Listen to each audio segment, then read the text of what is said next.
बहुत प्यारी कथा है कि एक बार श्री किशोरी जी अपनी सखियों के साथ खेल रहे हैं। खेलते खेलते जैसे गुड्डा गुड़िया खेलते हैं, तो एक दिन वो मिट्टी लेके मिट्टी के लड्डू बना रहे थे। उसी समय वहां आ गए दुर्वासा ऋषि, क्योंकि सुना था ब्रह्मांड नायिका ब्रज में जन्म अवतार हुआ है, तो दर्शन करने आए थे। प्रणाम किया। ललिता विशाखा ने कही, बाबा यहाँ ब्रज में ऐसे ही बोलते हैं डायरेक्टली बाबाओं से भी, बाबा यही हो?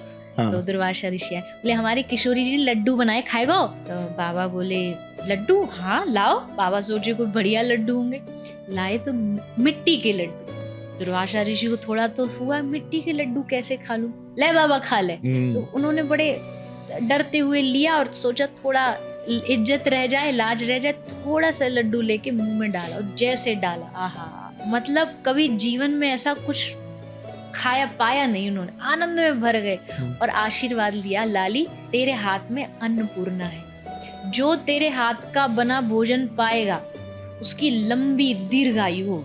अब ये बात पूरे ब्रज में फैल गई, राधा रानी के हाथ से जो पाएगा उसकी दीर्घायु होगी। ये बात यशोदा मैया को पता लग गई। अच्छा। मैया बोली अब तो मैं अपने लाला को यही के हाथ को खिलाऊंगी ताकि मेरी लाला की लंबी उम्र हो। तो बुलाया, न्योता भेजा, श्री जी आई।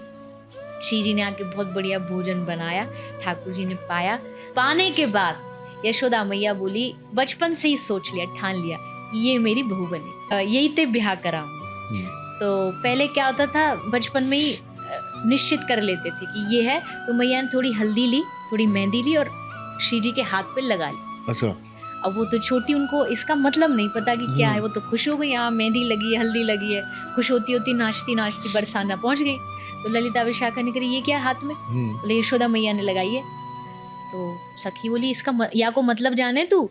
तो बोली मतलब ये है कि वो काले कलूटे के नहीं, तू बहू चुन ली गई है तू बाकी बहू बना ली गई है और तू इतराती घूम रही है। मैया के पास जाएगी, तेरी माँ पूछेगी, धोले हाथ।